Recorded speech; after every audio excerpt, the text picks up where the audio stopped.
우리 교회 소식 전하는 시간입니다.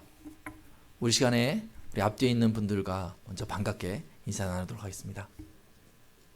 한 주간 동안 잘 지내셨는지 얼굴도 한번 보시고, 더 살이 찌셨는지 다리 빠지셨는지 한번 둘러보시고요.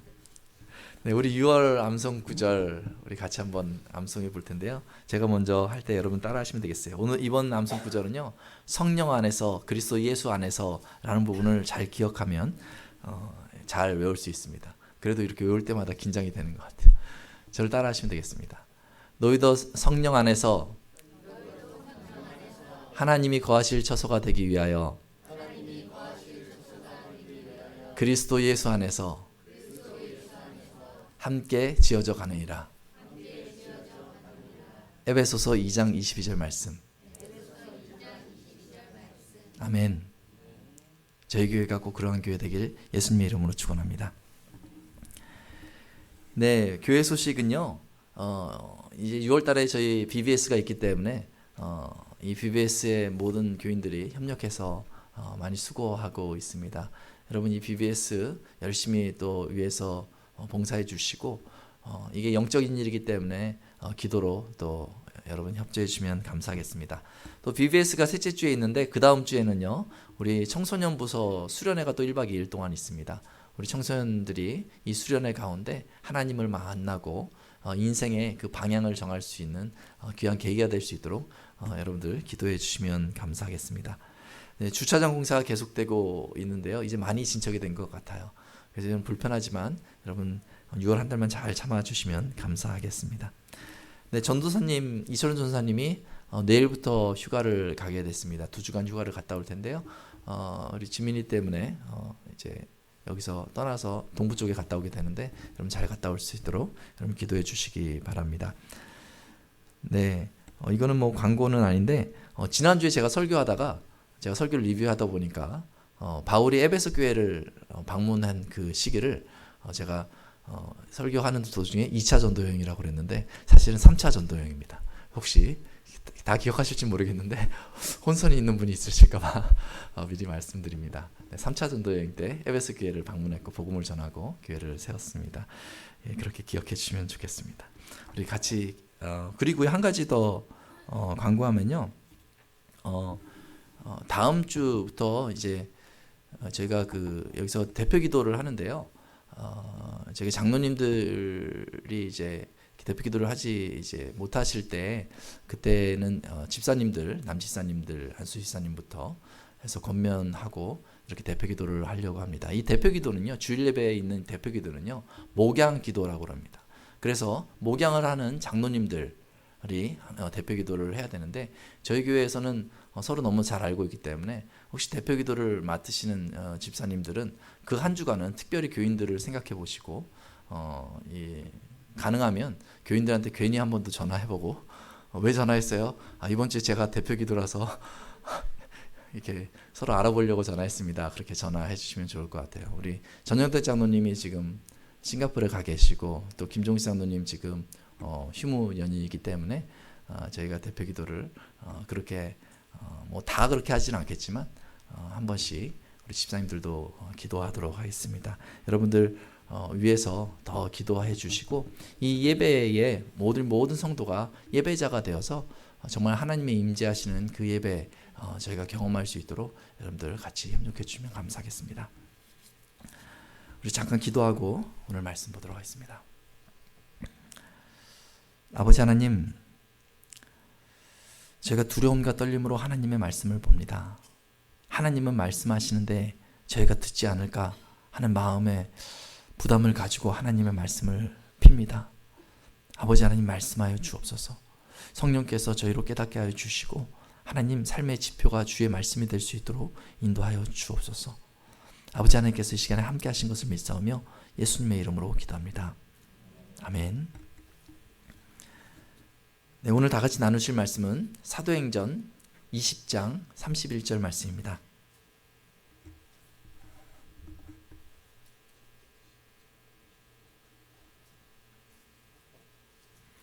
사도행전 20장 31절 말씀, 우리 다 같이 한 목소리로 봉독하겠습니다. 그러므로 여러분이 일깨어 내가 3년이나 밤낮 쉬지 않고 눈물로 각 사람을 훈계하던 것을 기억하라. 아멘. 예, 에베소 교회에 보낸 편지 두 번째 시간, 교회를 향한 바울의 눈물이라는 제목으로 하나님의 말씀 전하도록 하겠습니다. 지금 바울은 예루살렘을 향해서 가고 있습니다. 3차 전도 여행이 시작되어서 안디옥에서부터 시작해서 3차 전도 여행을 하면서 여러 도시들을 들린 다음에 다시 돌아오면서 예루살렘을 향해서 가고 있습니다. 바울이 예루살렘을 향해 가고 있는데 가는 곳마다 각 성에서 성령의 감동을 받은 사람들이 바울을 향해서 예언을 하는 것입니다. 예언은 무엇입니까? 바로 앞날에 있을 일을 말하는 것 아니겠어요?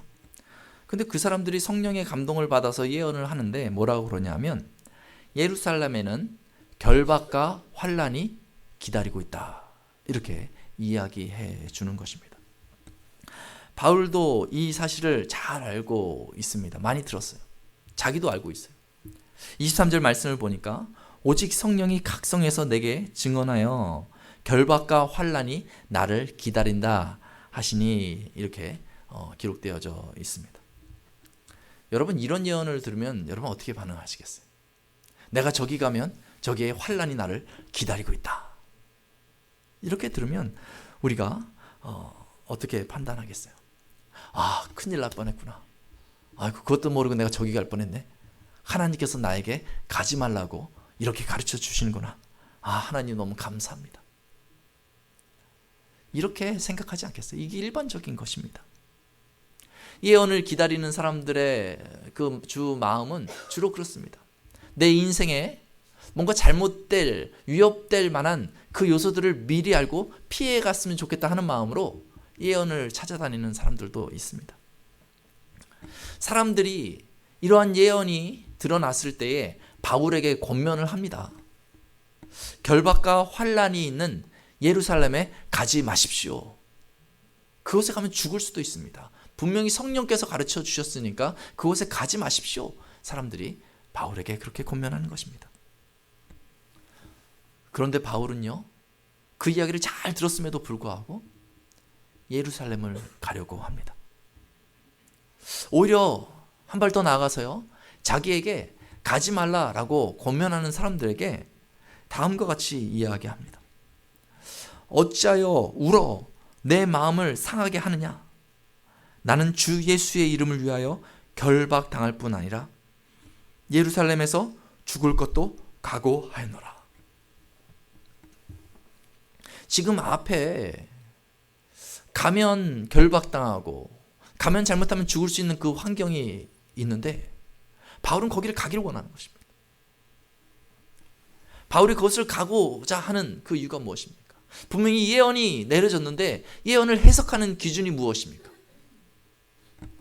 바울이 해석할 때 나를 위하여가 아니고 주 예수의 이름을 위하여 해석하고 있는 것입니다. 나를 위해서 무엇을 할 것인가 판단한 것이 아니고요, 내가 주 예수의 이름을 위해서 무엇을 할 것인가 판단하는 것입니다. 주 예수의 이름을 위하여 생각해 보니까 위협이 있고 저곳에 내가 가서 잡힐 수 있다 할지라도 내가 가는 것이 맞다라고 바울이 생각했습니다. 갈라디아서 2장에서 바울은 고백합니다. 내가 그리스도와 함께 십자가에 못 박혔나니 그런즉 이제는 내가 사는 것이 아니라 오직 내 안에 그리스도께서 사신 것이라. 바울은요, 로마서 14장 8절에서 이렇게 얘기합니다. 우리가 살아도 주를 위하여 살고 죽어도 주를 위하여 죽나니 그러므로 사나 죽으나 우리가 주의 것이로다. 우리가 많이 암송했던 말씀들이잖아요. 아, 그래, 내가 주의 것이다. 내가 그리스도와 함께 십자가에 못 박혔다 라고 우리가 많이 인용해서 암송했던 구절이잖아요. 근데 이 바울은요, 그냥 이것을 고백만 한 것이 아니라요, 그 삶 가운데 실천했다는 것입니다. 주 예수의 이름을 위하여 나는 무엇을 할 것인가? 이것이 바울의 고민입니다. 성경학교를 준비하고 있습니다. 매년 그렇지만 성경학교를 준비하는 일이 간단하지 않습니다. 아이들은 그냥 하루 이틀 3일 와가지고 인도하는 대로 참여하고 같이 말씀을 배우고 즐겁게 웃기도 하다가 돌아가지만 그것을 준비하는 손길은 쉽지가 않습니다. 시간을 내야 되고요. 에너지를 쏟아야 되고요. 재정도 투입돼야 되고요. 때로는요, 앞에 인도하시는 분들은요, 민망한데도 앞에 나가서 율동도 하고요. 민망한데도 아이들하고 신나게 재미있게 놀아줘야 되고요. 이 쑥스러움을 이겨내야 되는 그런 게 성경학교인지도 모르겠어요. 그런데도 그런 번거로움들을 감수하고 많은 분들이 수고하고 준비합니다. 성경학교뿐만 아니에요. 교회에서 많은 행사들이 있을 때마다 그렇습니다. 항상 무슨 일이 있으면 보이지 않게 수고하는 손길들이 있습니다. 믿음의 삶을 살아가면서 그냥 편안하게만 사는 것이 아니라 믿음의 삶을 살아가기 때문에 불편한 것들을 감수하기 시작합니다. 여러분, 왜 그렇게 교회를 위해서 헌신합니까? 무엇을 위해서 그렇게 하십니까? 바로 주 예수의 이름을 위하여서 하는 것이에요. 그 마음이 내 안에 있기 때문에 그 고난과 불편함을 감수하고 주어진 일들을 해 나가는 것입니다. 오직 예수 그리스도의 이름이 있는 곳에서 하나님을 만날 수 있습니다. 오직 예수 그리스도의 이름이 있는 곳에서 하나님의 구원의 능력이 나타납니다. 그래서 성도들은 무엇을 하든지 간에 주 예수의 이름을 위하여 하는 것입니다. 그 마음을 품고 사는 사람들을 바로 성도다라고 말합니다. 나를 위하여가 아니고 주 예수의 이름을 위해서 살아가는 삶. 예수님의 이름으로 여러분들이 무엇을 행하든지 그때 분명히 하나님 동행하심이 나타납니다. 그리고 하나님의 능력이 나타날 것입니다. 그 확신을 가지고 여러분 주어진 일들을 또 믿음의 삶을 살아가시길 예수님의 이름으로 축원합니다. 이 바울은요, 주 예수의 이름의 능력을 잘 알기 때문에 거기에 대한 강렬한 열정이 있습니다. 아무것도 바울을 가로막지 못합니다. 결박당할 뿐 아니라 죽을 것도 각오하고 예루살렘에 내가 가겠노라.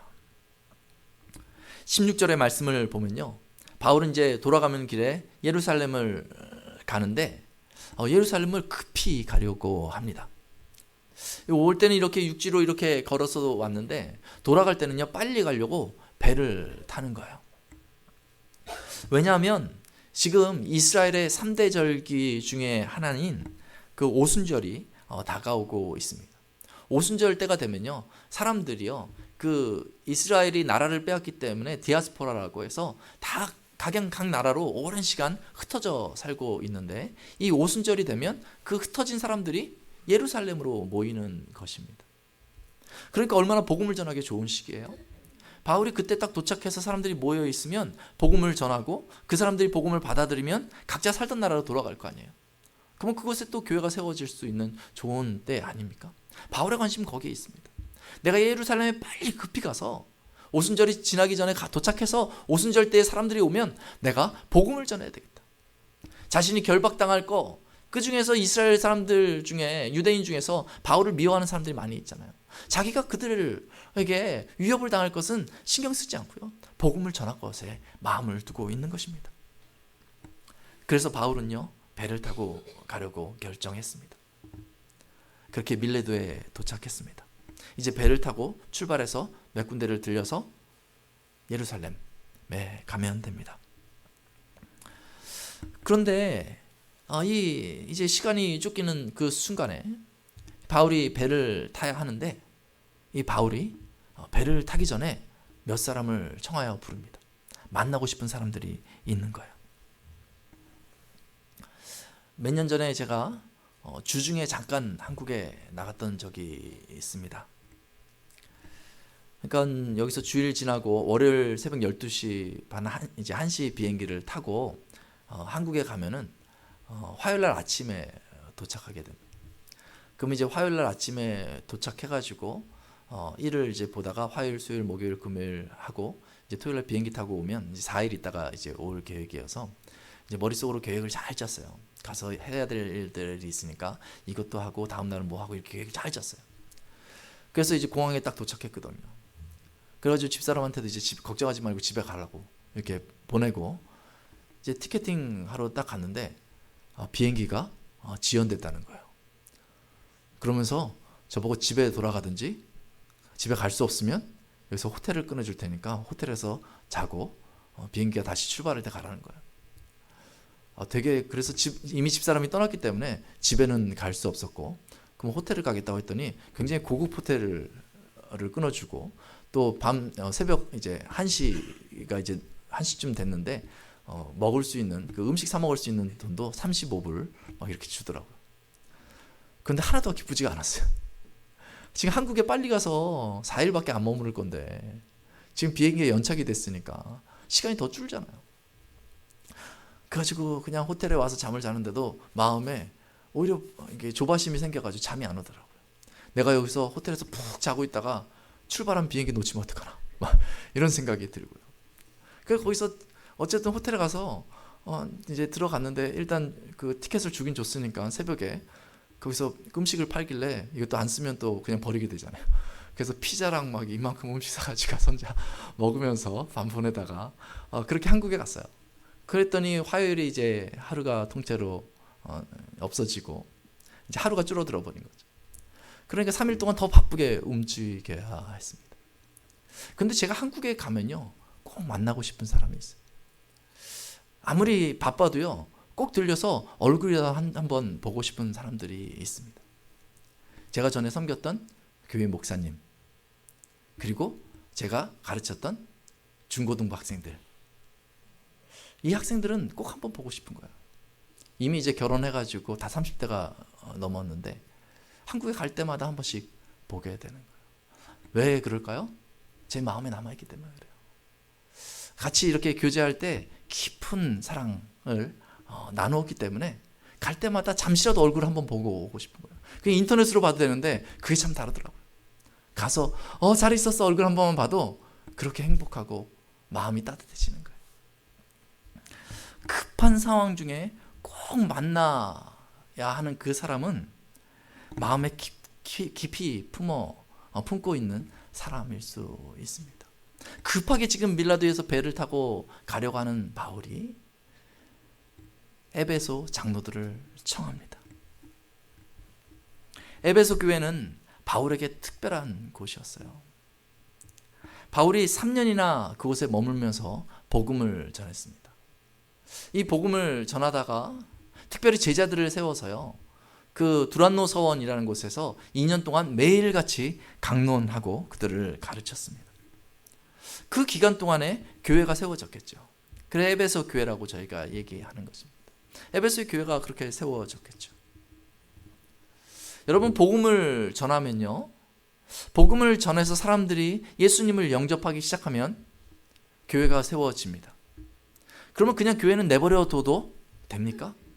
그냥 놔둬도 알아서 잘 이렇게 돌아가게 됩니까? 그렇지 않습니다. 복음을 처음에 전하고요. 그 다음에 복음 가운데 세워진 교회가 잘 행할 수 있도록 목양해야 합니다.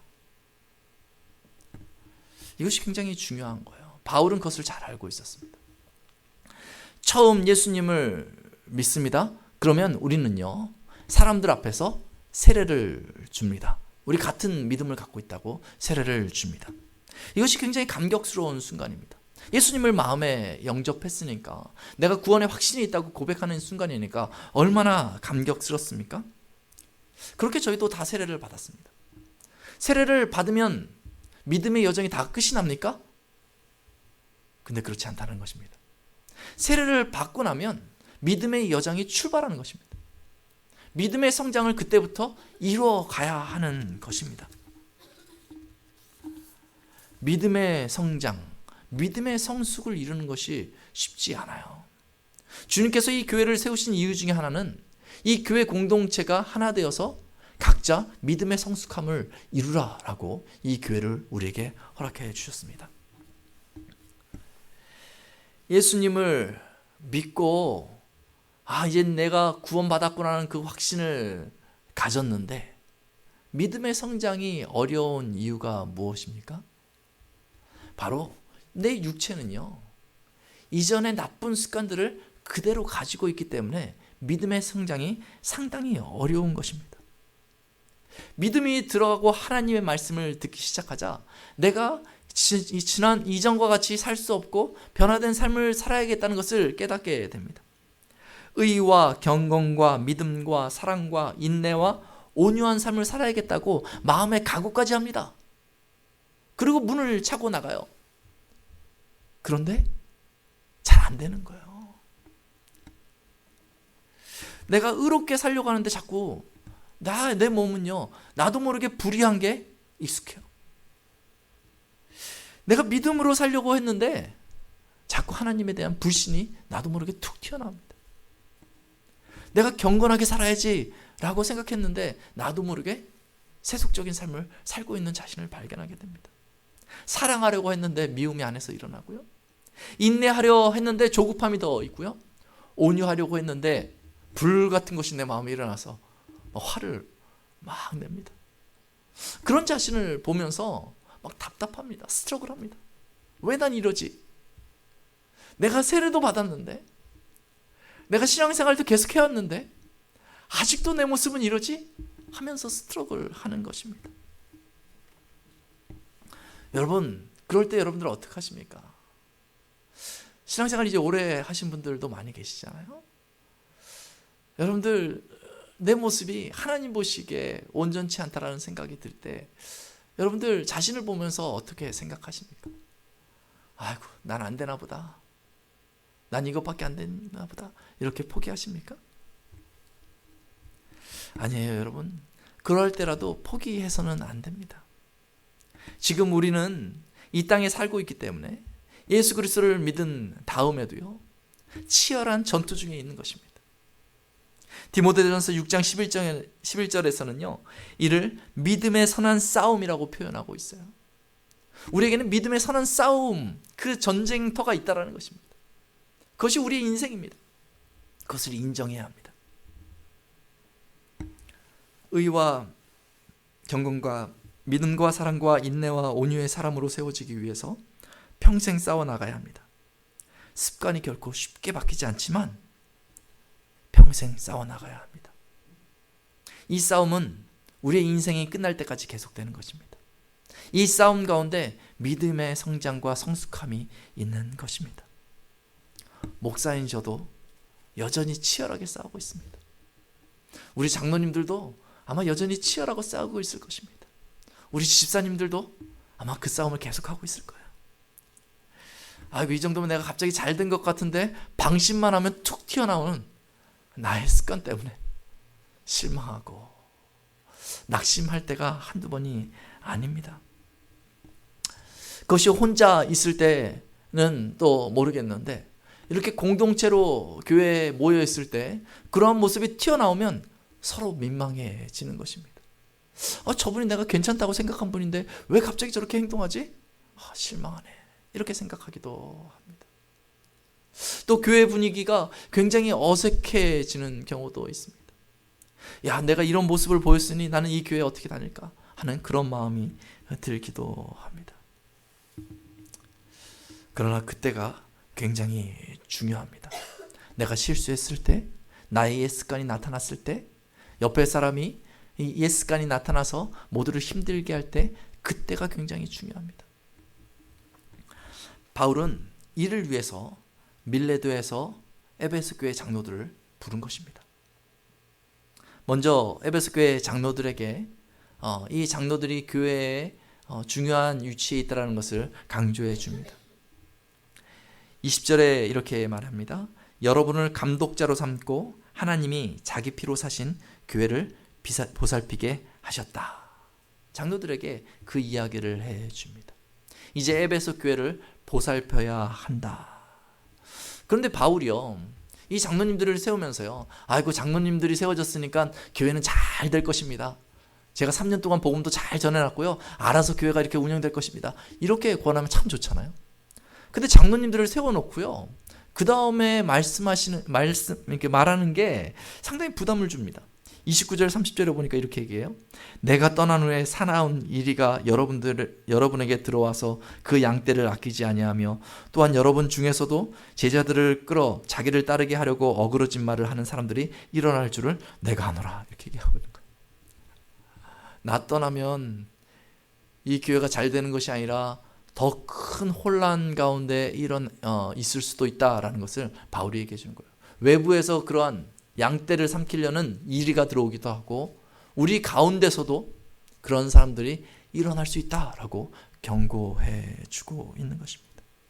이 얘기를 그렇게 이어볼 수 있는 것입니다. 믿음의 싸움에 넘어져서 억울해진 모습으로 나오는 사람들이 있을 수 있다는 것입니다. 바울이 교회를 바라봤을 때는요, 교회는 항상 전쟁터와 같이 그런 모습들이 나타난다는 것입니다. 여기서 펑 튀어지고 저기서 펑 터져 나온다는 것입니다. 치열하게 그런 일들이 있다는 것입니다.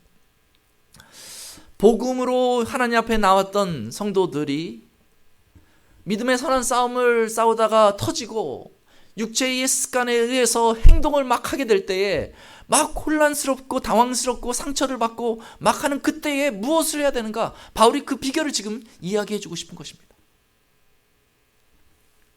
31절 말씀 같이 읽도록 하겠습니다. 시작. 그러므로 여러분이 일깨어 내가 3년이나 밤낮 쉬지 않고 눈물로 각 사람을 훈계하던 것을 기억하라. 눈물로 각 사람을 훈계했다. 눈물로 각 사람을 타일렀다. 이렇게 얘기하고 있습니다. 엄한 표정을 짓고요, 너 그렇게 하면 안 돼! 이렇게 바울이 했습니까? 그게 아니에요.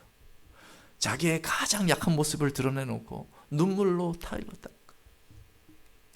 이 앞에 구절에 보면요, 바울이 그 눈물 흘리는 모습을 보면 겸손과 눈물로 이야기하고 있습니다.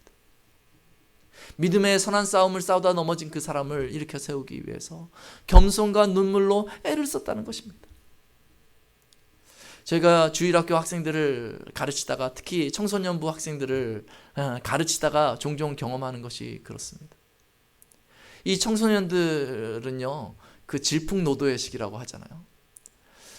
자기의 인격이 완전히 형성되어져 있지 않고 감정이 완전히 자리 잡지 못해서 갑자기 이렇게 튀었다가 저렇게 막 튀어요. 우리가 말씀을 가르쳐야 돼. 복음으로 저 아이들이 바른 가치관을 가져야 돼 라고 애를 쓰면서 교회 커리큘럼을 만들고 그들을 꾸준히 가르치는데 갑자기 튀는 것은 어떻게 할 수가 없어요. 그 말씀이 자기에게 얼마나 적합한 것인가 그들이 고민하는 시간이 필요해요. 말씀 안에서 스트러글합니다. 이 세상의 삶과 이 말씀과 어떤 관계가 있는가? 우리 아이들은 심각하게 철학적으로 고민합니다. 그때 옆에서 이렇게 보면 갑자기 돌발 행동하면 교회도 안 나오기도 하고 막 애들 사이에서 문제를 일으키기도 하고 엉뚱한 행동을 크게 해가지고 막 부모님들이 걱정하기도 하고 막 그러거든요. 근데 그 학생들을 데리고 뭘 하면 되겠어요? 말씀을 막 들이대면서 너 그렇게 하면 안 된다. 여기 봐라, 여기 보면 이렇게 하지 말라고 그랬지. 너 큰일 났네, 큰일 났어. 너 그러면 하나님이 벌 준다. 이렇게 해야 되겠습니까? 아니, 그렇지 않아요. 청소년부 사역은요, 지탱하는 사역입니다. 말씀으로 지탱하는 사역이에요. 아이들이 한 번 엉뚱한 행동을 하면요, 교사는요 무엇을 해야 하냐면 그 아이를 유심히 관찰하고 전전긍긍해야 돼요. 이렇게도 한번 도와주려고 해봤다가 저렇게도 한번 도와주려고 해봤다가 막 끙끙 앓아야 됩니다. 그게 교회 교사입니다. 교회 교사를 처음 하시는 분들은 그냥 교회 가가지고 아이들한테 가가지고 공과 공부 시간 말씀 딱 전해주고 끝나면 되는 거라고 생각하는지 모르겠어요. 그러나 그건 교회 교사의 역할의 반밖에 안 됩니다. 나머지 반은 뭐냐면요, 바로 바울이 말했던 그 눈물로 사람을 품어야 하는 것입니다. 사람의 습성이 잘 바뀌지 않기 때문에, 아이들은 아직 그 습성이 제대로 자리 잡지 않았기 때문에 그때까지 버텨주고 눈물로 그 아이 하나하나를 기다려줘야 하는 것입니다. 그랬을 때 시간이 지나고 나면 그 아이들의 마음에 그 선생님이 자리 잡게 되는 거예요. 그 선생님을 통하여 예수 그리스도의 복음이 얼마나 소중한 것인지 깨닫게 되는 것입니다.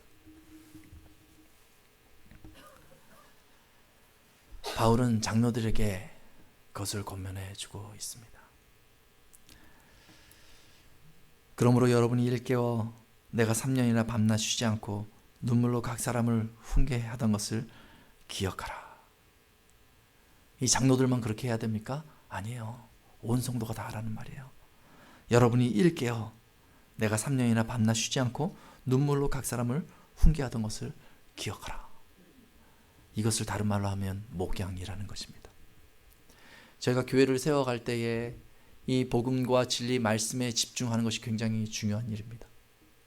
그런 이 말씀이 사람들의 삶에 접목되게 하기 위해서는 목양이 중요합니다. 이 목양의 일에 온 성도가 관심을 가져야 합니다. 만약 우리가 이 목양하는 것, 눈물을 흘려 사람을 품는 것에 관심을 갖지 않으면 어떤 일이 벌어집니까? 서로 비난하게 되는 거예요. 이 교회가 존재하는데요, 믿음의 선한 싸움 가운데 잠깐 지쳐서 넘어지고 실수했던 그 모습이 누구에게 확 드러나잖아요. 그럼 비난하는 것입니다. 아, 저 사람한테 저런 모습이 있네 하면서 그 모습 때문에 나도 상처 또 좀 받으면 나는 없는 줄 알아? 하면서 내 거를 꺼내기도 하고 서로 다투고 싸우고 그 냉랭한 교회가 되어져 가는 것입니다. 그럴 때 우리는 당황합니다. 분명히 복음이 이 교회에 있는데, 바른 말씀이 선포되고 있는데 왜 이렇게 교회에서 서로 미움이 있고 다툼이 있고 갈등이 있을까? 바로 이 목양을 생각하지 않았기 때문에 그래요. 누군가 눈물을 흘려줘야 합니다. 누군가 모난 모습을 드러냈을 때 그것을 비난해서 더 모나게 하는 것이 아니라 누군가 그것을 지탱해주고 눈물로 그 모난 부분을 감싸줄 때 더 이상 상처는 확대되지 않고 그 모난 부분이 부드러워지는 것입니다.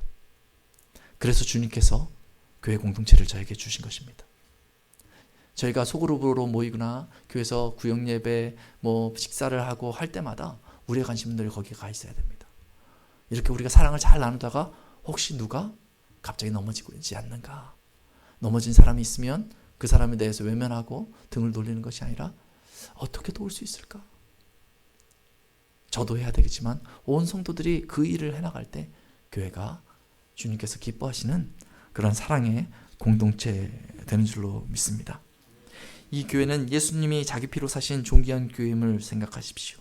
이 교회는 눈물의 목양이 필요한 것입니다. 믿음의 선한 싸움을 싸우다가 지쳐있는 자신을 위해서 여러분 눈물을 흘리셔야 됩니다. 믿음의 선한 싸움의 과정에 지쳐있는 옆의 지체를 위해 눈물을 흘리시며 격려하기 바랍니다. 그때 복음의 능력이 다시 우리 모두를 예수 그리스도의 온전한 교회가 되게 할 줄로 믿습니다. 같이 기도하겠습니다.